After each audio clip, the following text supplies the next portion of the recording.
तो dear students, हम discuss कर रहे हैं पहला part of alcohols, that's reactions involving breaking of वेज बॉन्ड। तो उसमें हमने डिस्कस किया कि हमारे पास जो एसिडिक कैरेक्टर है फिनॉल के केस में वो किस किस फैक्टर पे डिपेंड करता है। आज हम कुछ और एग्जांपल्स को लेंगे और उसके बाद हम कुछ रिएक्शंस को डिस्कस करेंगे। तो let's take certain cases of acidic character and then move towards the reactions which alcohols and phenols have common. So I have the first example like this. Now अगर आपके पास मान लीजिए ये फिनॉल, ठीक है, और अगर यहां पे आपको हैलोजन है, मान लीजिए फ्लोरो डेरिवेटिव है,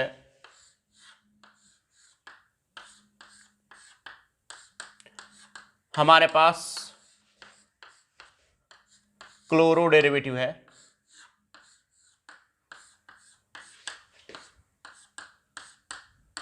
हमारे पास ब्रोमो डेरिवेटिव है और हमारे पास आयोडो डेरिवेटिव।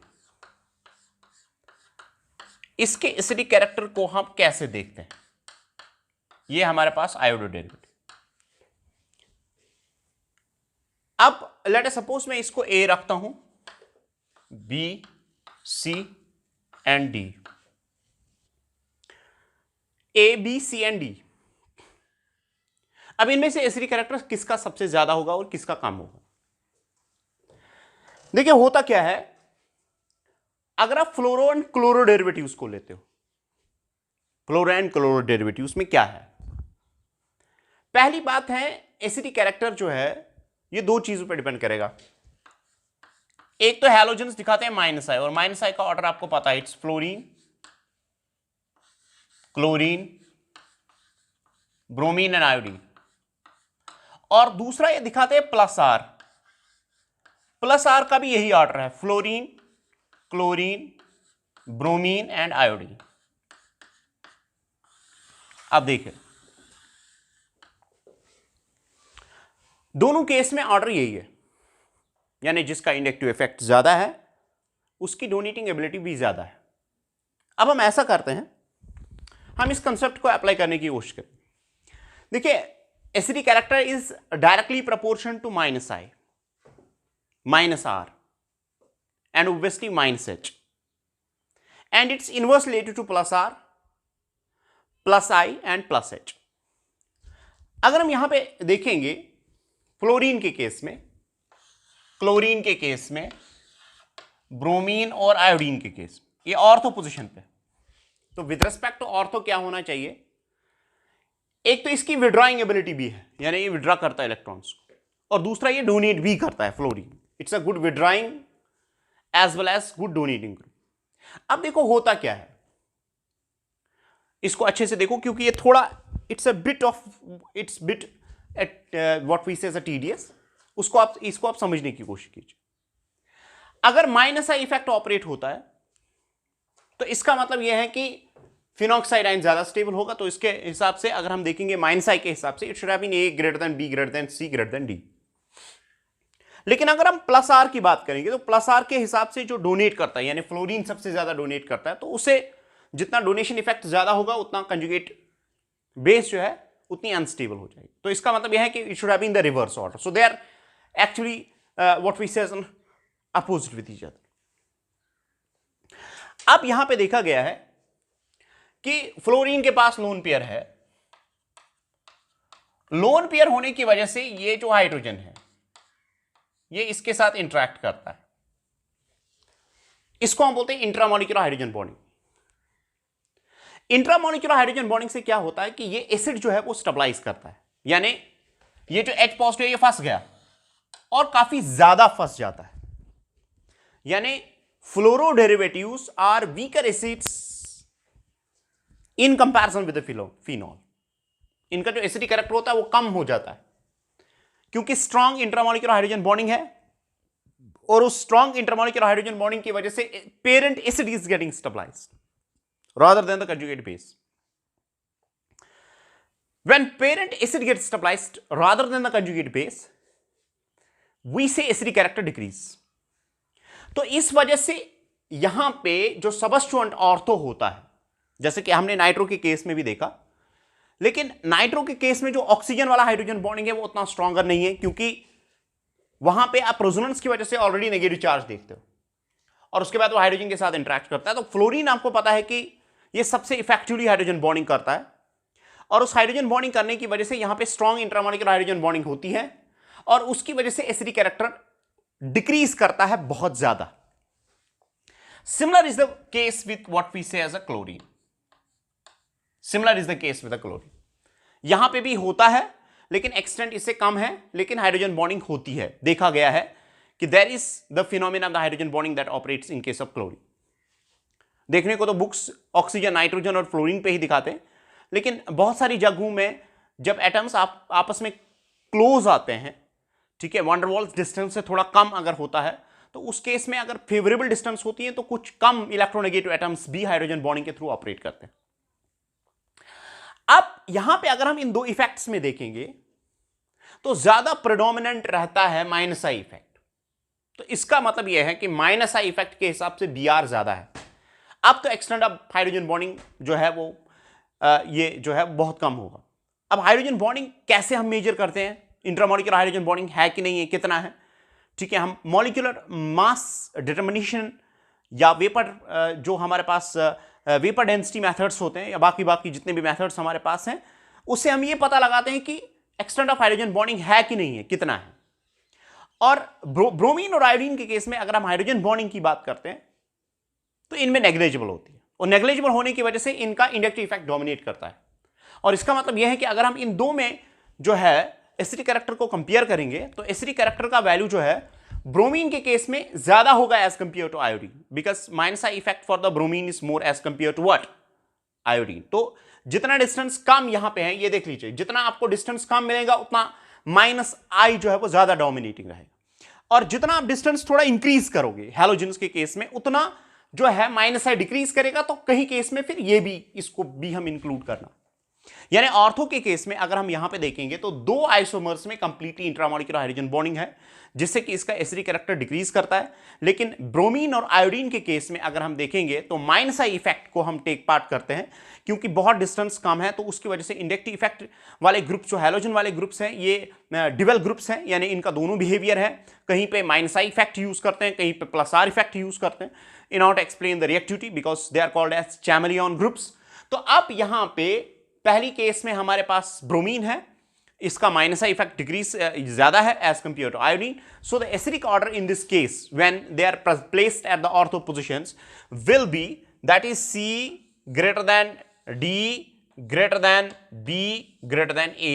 तो A का एसिडिक कैरेक्टर बहुत कम होगा, यानी हमारे पास अगर हम देखेंगे इंक्लूजन हमने किया है इंडक्टिव इफेक्ट का, माइनस आई इफेक्ट का, और उसके हिसाब से bromine greater than iodine followed by these two. हालांकि माइनस आई इफेक्ट इसका सबसे ज्यादा है, लेकिन because of the what we say as intramolecular hydrogen bonding, उसकी वजह से यहां पे ये प्रॉब्लम रहती है कि कंजुगेट जो एसिड है, ओरिजिनल एसिड है, उसको स्टेबिलिटी मिलती है, और उसकी वजह से एसिडिक कैरेक्टर जो है वो डिक्रीज कर जाता है।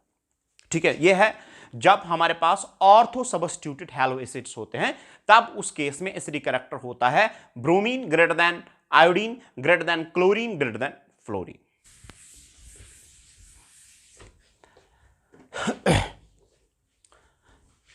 Next is Meta derivative hello acids. अगर मेटा पोजीशन पे हैलोजन होंगे तो उस टाइम पे क्या होगा acidic character? Late us suppose ये फिनॉल है, मेटा पोजीशन पे हैलोजन है फ्लोरीन,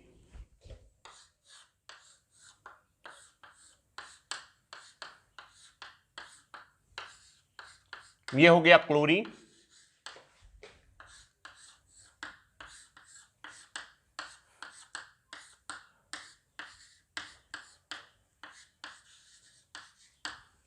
ये है ब्रोमीन, और ये है हमारे पास आयोडीन।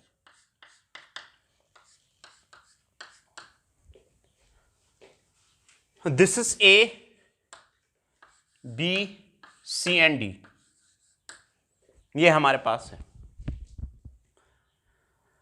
अब अगर हम इसका एसिडिक कैरेक्टर मेजर करेंगे ठीक है, अगर हम इसका एसिडी कैरेक्टर देखेंगे तो क्या होगा एसिडी कैरेक्टर, ये याद रखें, group at meta only operates through the minus I effect, सिर्फ और सिर्फ आपको माइनस आई इफेक्ट यूज करना है, यानी इंडक्टिव इफेक्ट यूज करना, चाहे फिर माइनस हो या प्लस हो।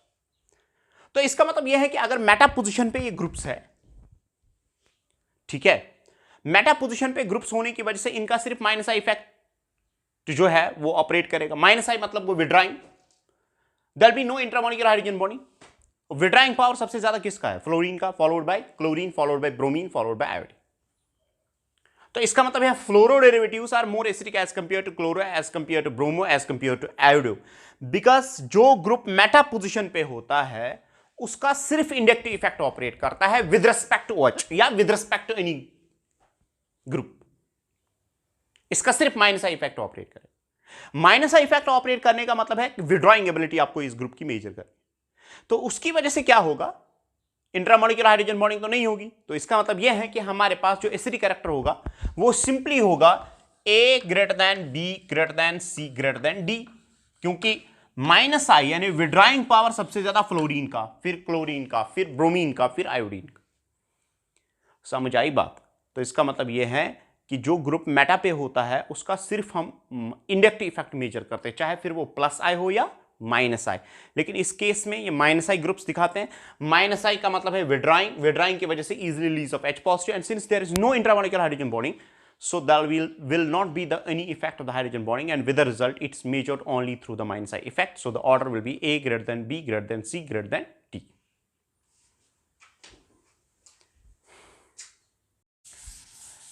इसके बाद नेक्स्ट एग्जांपल हमारे पास है, अगर पैरा पे ग्रुप होता है उस केस में क्या होगा। अगर मान लीजिए हमारे पास पैरा पोजीशन पे ग्रुप है, फ्लोरीन,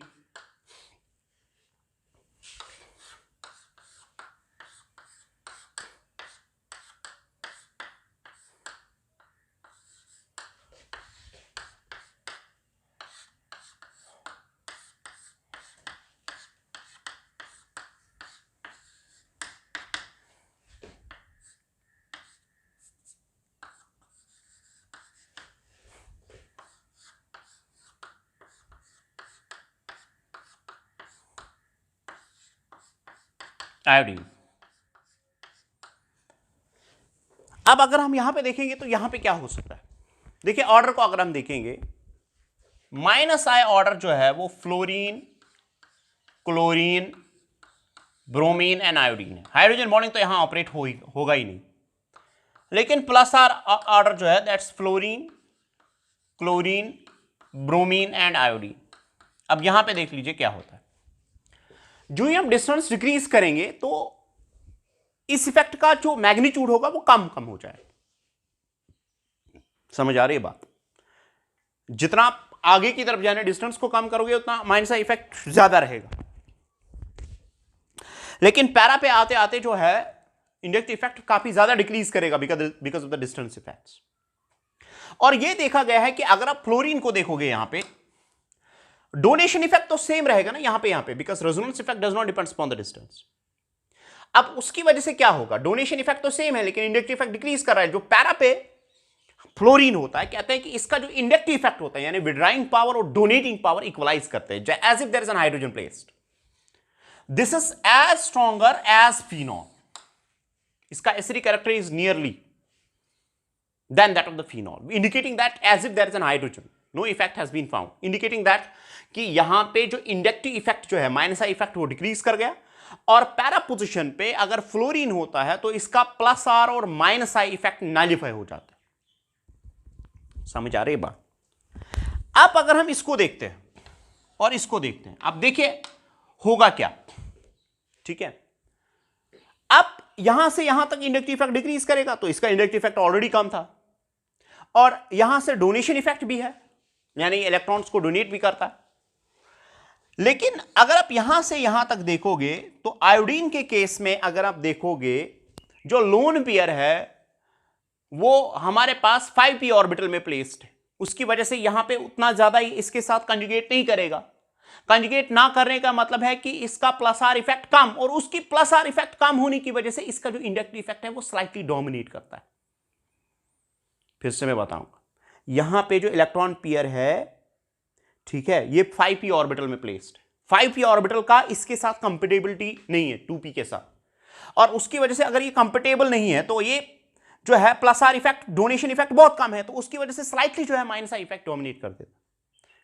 ठीक है, आप इसका अगर आप देखोगे, इसका माइनस आई भी है लेकिन इसका प्लस आर भी थोड़ा ज्यादा है।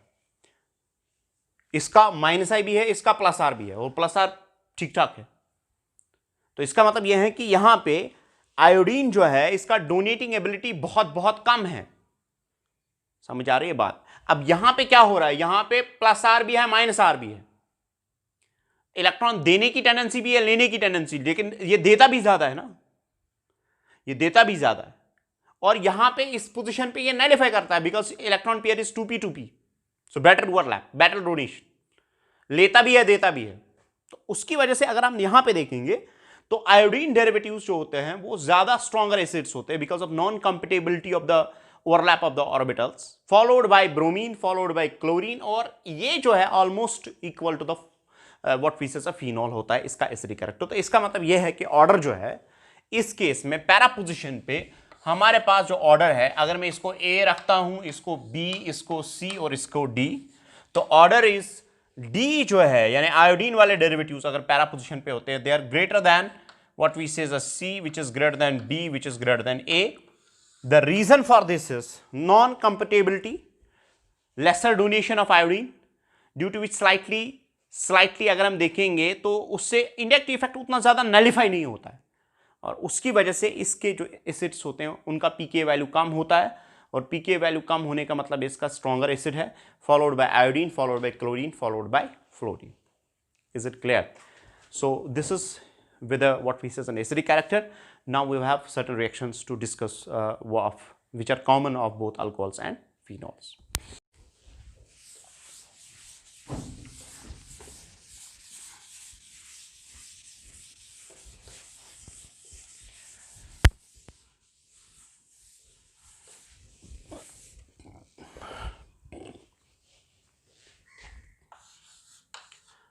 The first reaction is esterification reaction.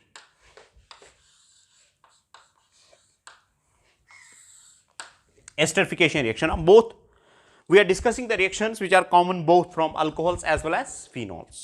As we are actually discussing the sequence of the text. ठीक है, अब यहां पे देख लीजिए, अगर मेरे पास let us suppose carboxylic acid, मैंने एसिटिक एसिड को लिया, इसको मैं ट्रीट करता हूं किसी भी अल्कोहल से, late us suppose CH3OH methanol से, in presence of concentrated H2SO4, तो प्रोडक्ट क्या होगा?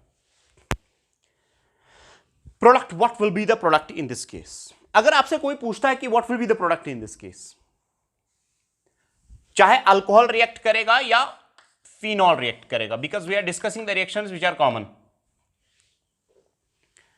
ठीक है, तो इस केस में प्रोडक्ट क्या हो सकता है? आप क्या करेंगे, कैसे आप इस रिएक्शन को सॉल्व करेंगे? यहां पे जो है एसिड जो है वो एक्ट करते हैं डिहाइड्रेटिंग एजेंट, और आप सिंपली ऐसा करते होंगे, यानी यहां से OH और अल्कोहल का H आप निकालते होंगे। समझ आई बात? यहां से आप निकालते होंगे OH और यहां से H यानी वाटर, और उसके बाद आप सिंपली प्रोडक्ट जो है वो CH3 C double bond O OCH3 and water will be produced. Water will be produced.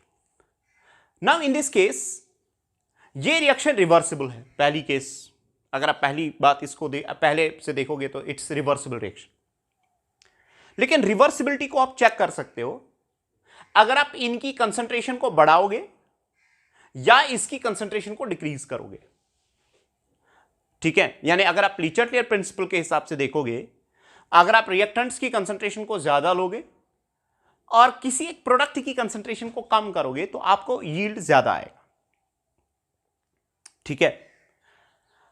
और अगर आप वाटर को रिमूव करोगे तो उससे यील्ड इंक्रीज हो जाएगा, जो हमारे लिए भी आसान होता है। जिस डिवाइस में हम एस्टरिफिकेशन करते हैं, एक फ्लास्क होती है, उसका नाम है डीवार फ्लास्क, और डीवार फ्लास्क से हम वाटर को रिमूव करते हैं। अब यहां पे एक इंपॉर्टेंट क्वेश्चन है, आप मुझे बोलेंगे कि सर हमें बताइए कि अगर यहां पे ये एसिड है तो इसका OH जा रहा है, ठीक है, और अगर ये हमारे पास अल्कोहल है तो इसका H जा रहा है। ये तो रिवर्स हो गया, क्योंकि एसिड जनरली H पॉजिटिव देता है, और अगर ये H पॉजिटिव देता है तो इसका मतलब ये है कि ये देना चाहिए था H पॉजिटिव, या ये देना चाहिए था OH। तो हम असल में इस रिएक्शन में होता क्या है, एक बात याद रखें, अगर अल्कोहल किसी भी रिएक्शन में बेस या न्यूक्लियोफाइल एक्ट करता है, उसे केस में हमेशा इसका OH बॉन्ड ब्रेक करता है। या फिनॉल किसी भी रिएक्शन में बेस या न्यूक्लियोफाइल एक्ट करता है तो इसका OH बॉन्ड ब्रेक करेगा, H पॉजिटिव रिलीज करेगी, और उसके बाद क्या होगा वो मैं आपको सिखाऊंगा। और यहां पे जो रिएक्शन है इसको हम बोलते हैं esterification, because it leads to the formation of an ester. और एस्टर्स की एक पर्टिकुलर स्मेल होती है, जैसे आपने कभी फ्रूटी तो लिया होगा, उसी के जैसे इसकी स्मेल होती है। तो हम इस रिएक्शन को मेजर करते हैं by the formation of what we say methyl acetate, it's called as, by the formation of what we say as a methyl acetate, which is reaction is measured in terms of the smell that actually detects the completion of the reaction and all that. So let's try to understand that how this reaction happens and what's the reason that in case of acids it's the OH bond which breaks, while as in case of alcohol the H positive is released. Let's try to understand this how it happens. ये देख लीजिए होता क्या है, इस reaction को हम कैसे देखते हैं। हमारे पास let us suppose carboxylic acid है, हम पहले जो है इसको H पॉजिटिव देते हैं, जो कि सल्फ्यूरिक एसिड से आता है, जो कि HCl से भी आएगा एज ए गैस।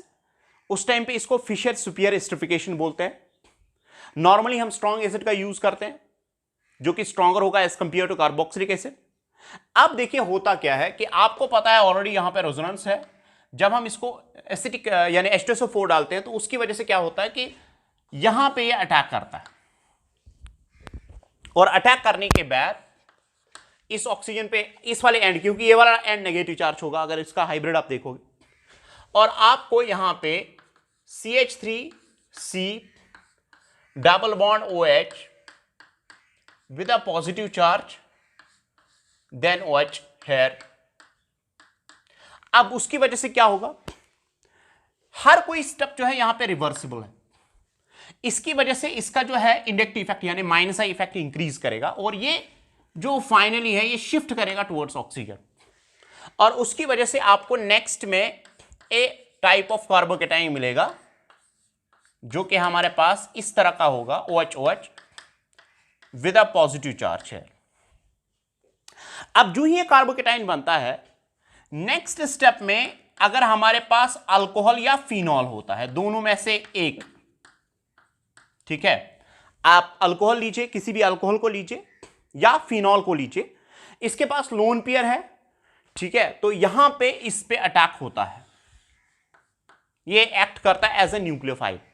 और जब भी अल्कोहल या फिनॉल एक्ट करेगा एज ए न्यूक्लियोफाइल यानी किसी भी इलेक्ट्रॉन डेफिसिट सेंटर को अटैक करेगा, ठीक है, उसे केस में हमेशा H positive is given and OH bond is broken, and with the result you are getting like this CH3C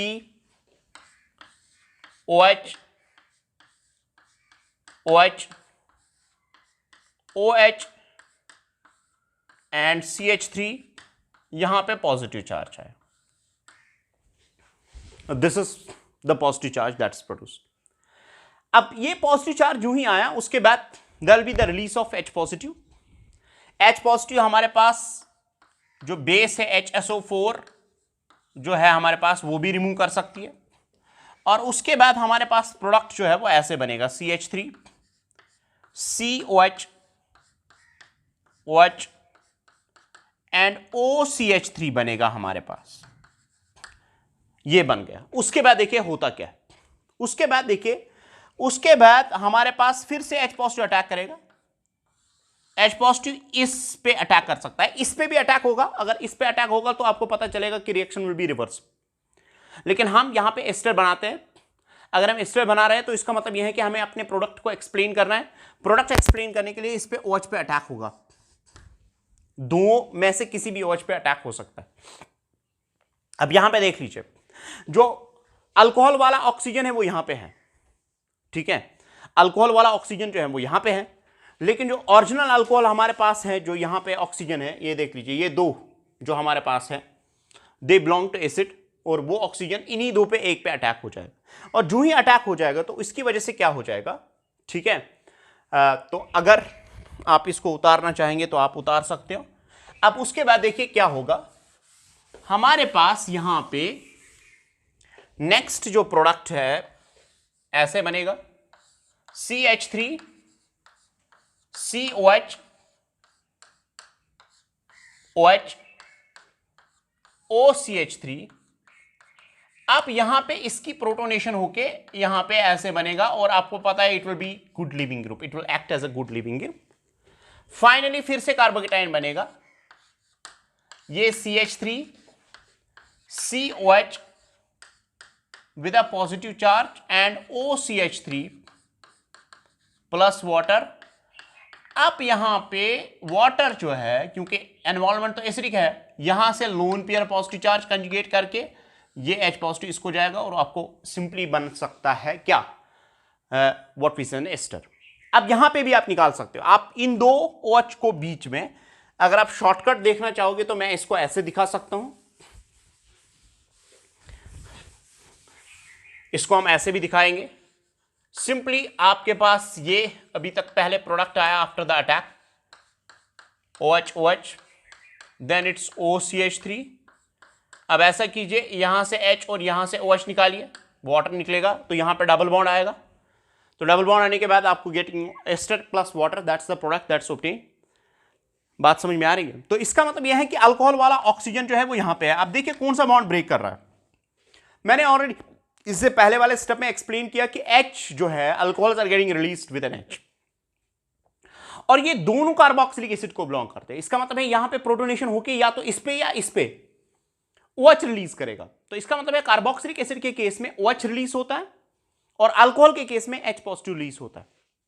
और जब भी alcohols act as a nucleophiles करेंगे, या phenol will be acting as a nucleophile, in both the cases there will be the release of what we say an H positive, ठीक है। So that's what is happening. आप इस reaction को shortcut के through ऐसे भी दिखा सकते हो,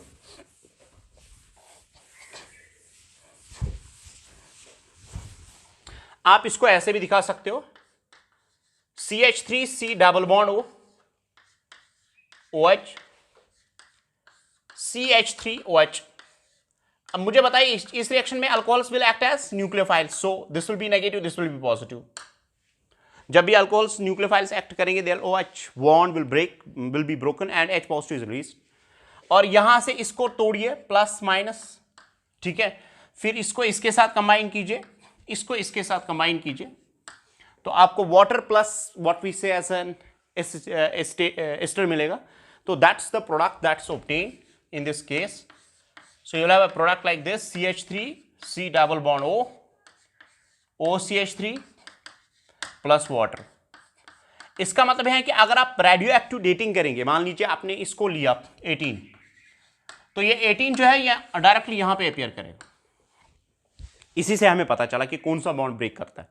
जब हमने इसको डेट किया यानी इसको रेडियो एक्टिव अगर हमने बनाया, तो उसकी वजह से हमें पता चला कि ये ऑक्सीजन कहां पे अपीयर होता है। क्या ये वाटर में अपीयर होता है? अगर वाटर में अपीयर होता तो शायद ये बॉन्ड ब्रेक हुआ होता, लेकिन अगर ये इसके केस में इस यहां पे अपीयर होता है, तो इसका मतलब यह है कि वाटर में अपीयर नहीं होता है। तो इसका मतलब यह वाटर में ये वाला बॉन्ड और ये वाला बॉन्ड जो है वो ब्रेक हुआ है, उसके बाद H2O प्रोड्यूस होता है। तो this is the what we say as reaction of alcohols or phenols with carboxylic acids. They liberate water and the reaction is reversible, and such a reaction is called as esterification, in which OH bond breaks and H positive is released, acting as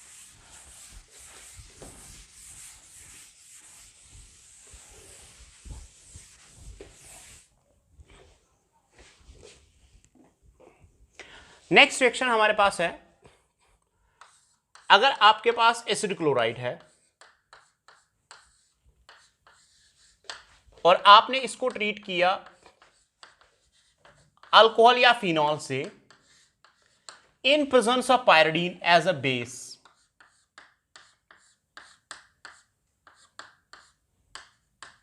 pyridine as a base, तो reaction कैसे होगी?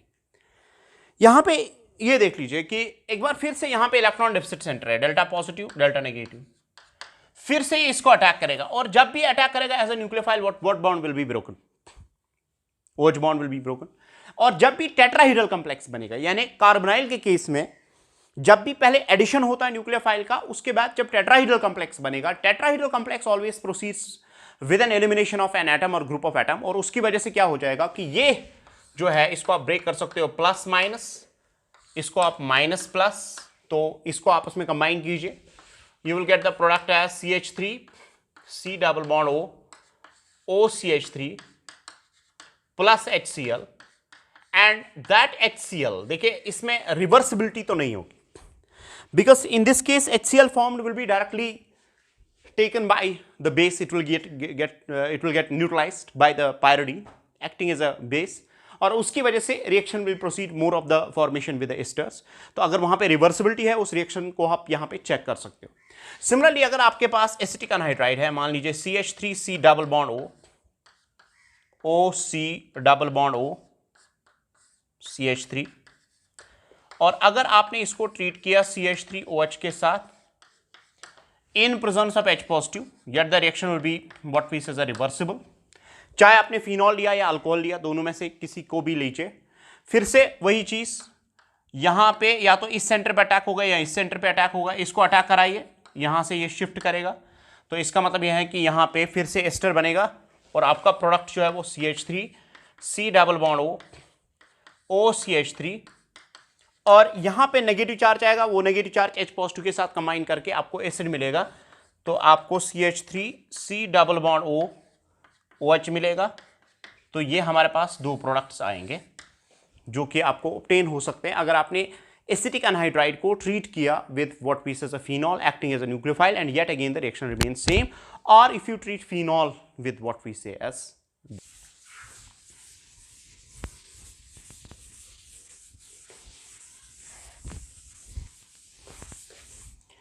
Similarly अगर आपके पास phenol है, phenol को अगर आप treat करोगे, फिनॉल के पास OH है, अगर आप इसको ट्रीट करोगे CH3C double bond O Cl के साथ, ठीक है, in presence of pyridine as a base, so what will happen is phenol will attack here, and with the result what will be there it will, you have the positive here, negative here, so you may combine with this, and once you will combine it act as a nucleophile, and with the result what will happen is you will get this product. See what is happening, OC double bond OCH3, this whole group is called as acetyl group, that means you are replacing H with an acetyl group when you combine this with what we say as acetyl chloride और acetic anhydride, ठीक है, तो आपको एक acetyl group H के बदले में मिलता है, तो दिस कॉल्ड एज एसिटाइलेशन और acylation, this reaction is called as acetylation और acylation. Now what happens after this is that if you treat with this as AlCl3 के साथ, अगर आप इसको ट्रीट करोगे AlCl3 के प्रेजेंस में इसका रीअरेंजमेंट होता है, that's called as Fries rearrangement.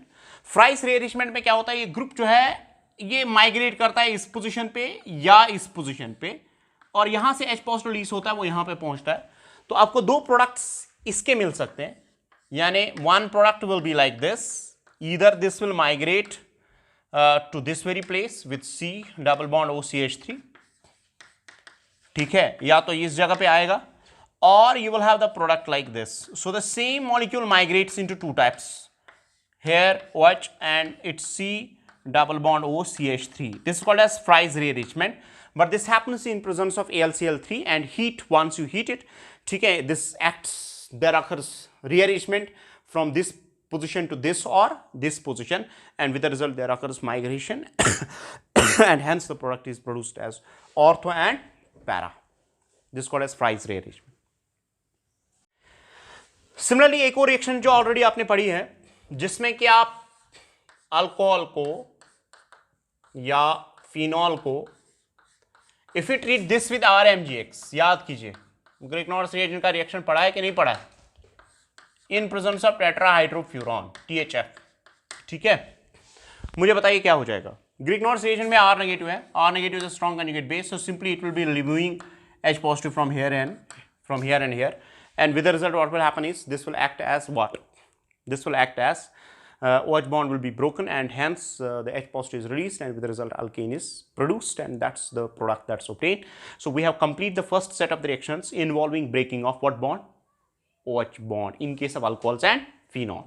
Now we have the next set of the chemical reactions which is breaking of CO bond in case of alcohols and phenols. ये देख लीजिए।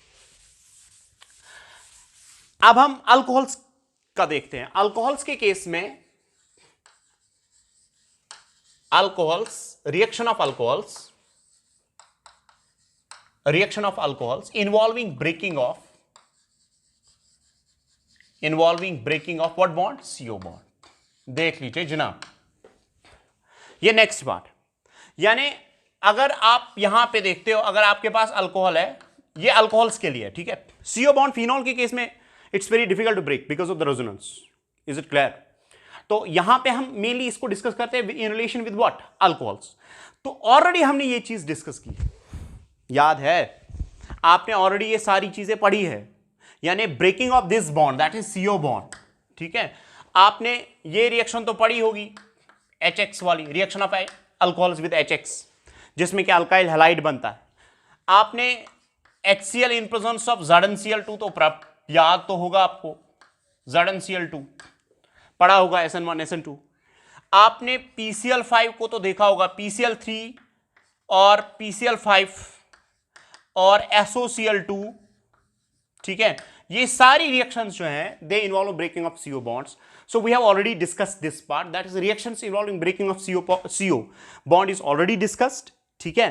तो ये ऑलरेडी हमने डिस्कस किया है। तो in the chapter of alkyl halides you can go through that if you have any problem, ठीक है। आप मेरे व्हाट्सएप नंबर पे जो कि 9796388402 है, उस पर अगर आपको कहीं पे भी इनमें प्रॉब्लम आती है या पिछला कहीं पे भी कुछ प्रॉब्लम है तो you can actually message me. अगर आपको कहीं पे कोई भी डाउट है आप मुझे उस बारे में पूछ सकते हैं, या कहीं भी कोई भी टॉपिक आपका रह गया हो तो वो आप मेरे साथ डिस्कस कर सकते हैं। तो CO बॉन्ड जो है वो ऑलरेडी हमने डिस्कस किया है। अब हमारे पास एक तो डिहाइड्रेशन ऑफ अल्कोहल्स है और दूसरा oxidation, that will be discussed in the next lecture of this, and with that we will be completing the alcohols. Then phenols के लिए एक लेक्चर और उसके बाद ईथर्स, ठीक है। ईथर्स के लिए आई थिंक 1 more लेक्चर, तो उसके बाद we will be starting with carbonyl compound.